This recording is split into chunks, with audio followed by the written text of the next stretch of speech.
Good morning student.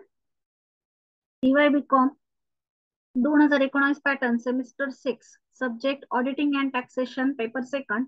टॅक्सचा जो paper आहे टॅक्सेशनचा, तर त्या पेपर मध्ये सांगितले जो फॉर्मॅट आलेला आहे क्वेश्चन बँक मध्ये, त्यानुसार काही टर्म्स आणि डेफिनेशन जे आहेत थेअरीसाठी, ते थेअरीचे पॉइंट्स या व्हिडिओ लेक्चर मध्ये कव्हर केलेले आहेत.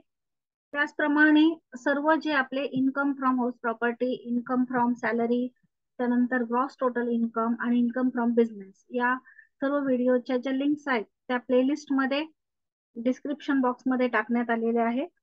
तसेच ज्या विद्यार्थ्यांचा कॉस्टिंग स्पेशल आहे तर त्यांच्या कॉस्टिंगच्या व्हिडिओ देखील उद्यापासून अपडेट केल्या जातील.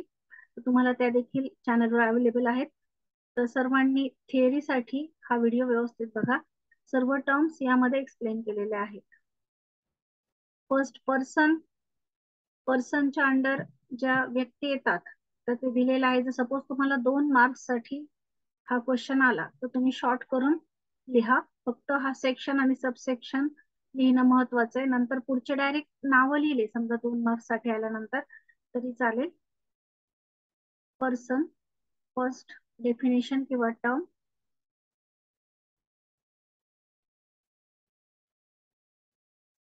त्यानंतर ऍग्रिकल्चरल इन्कम,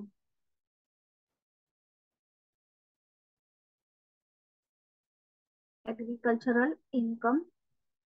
त्यानंतर gross total income, net taxable income, SAC, assessment, त्यानंतर assessment year, previous year, income tax return, tax deducted at source,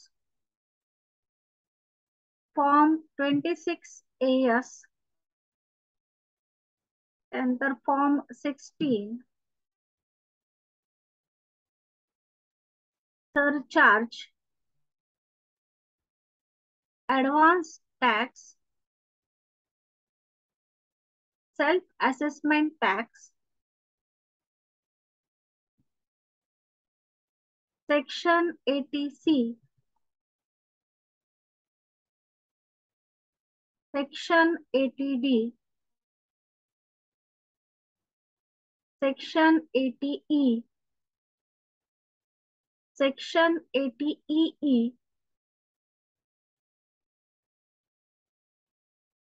त्यानंतर सेक्शन 80CCC, जी मी इथे हा जो पेज आहे ते गायत्री पब्लिकेशनच्या पुस्तकामधून घेतलेले. तर 80CCC, अॅन्युअल इन्फॉर्मेशन रिटर्न,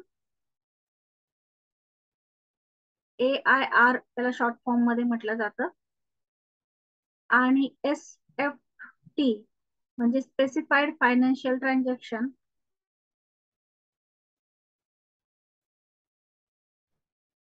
त्यानंतर कॅपिटल आणि रेव्हेन्यू रिसिप्ट किंवा गेन किंवा इन्कम, त्याचा डिफरन्स विचारला जाऊ शकतो किंवा शॉर्ट नोट विचारली जाऊ शकते. शॉर्ट नोट विचारली तर एक साइडचाच लिहायचे, डिफरन्स विचारला तर दोन्ही साइडचा लिहायचा. सपोज कॅपिटल रिसिप्ट विचारले तर कॅपिटल रिसिप्टच्या साइडला जेवढे आयटम आहेत, जेवढे पॉइंट्स आहेत तेवढे लिहा, आणि रेव्हेन्यू रिसिप्ट विचारलं तर रेव्हेन्यू रिसिप्टचे पॉइंट्स लिहा. हे कंटिन्यू आहे.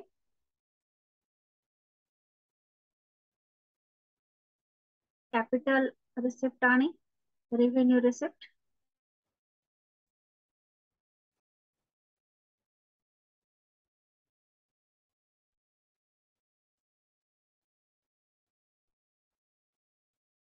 त्यानंतर कॅपिटल एक्सपेंडिचर आणि रेव्हेन्यू एक्सपेंडिचर, याचा देखील डिफरन्स विचारला जाऊ शकतो किंवा शॉर्ट नोट विचारली तर शॉर्ट नोट लिहा ज्यावर विचारली जाईल त्यावर, आणि डिफरन्स विचारला तर हा खाली दिलेला डिफरन्स लिहा.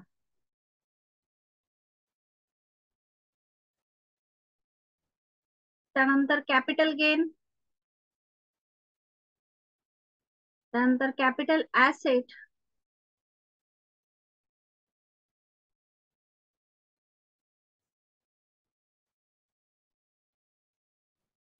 short term capital gain and long term capital gain, short term capital asset and long term capital asset. याप्रमाणे नोट्स आपण या लेक्चर मध्ये कव्हर केलेल्या. वन्स अगेन बघून घ्या सर्व नोट्स. ही क्वेश्चन बँक आहे. त्यानंतर ह्या नोट्स, काही टर्म्स आणि काही शॉर्ट नोट अशा एकत्र ह्या व्हिडिओ लेक्चर मध्ये कव्हर केलेल्या आहेत.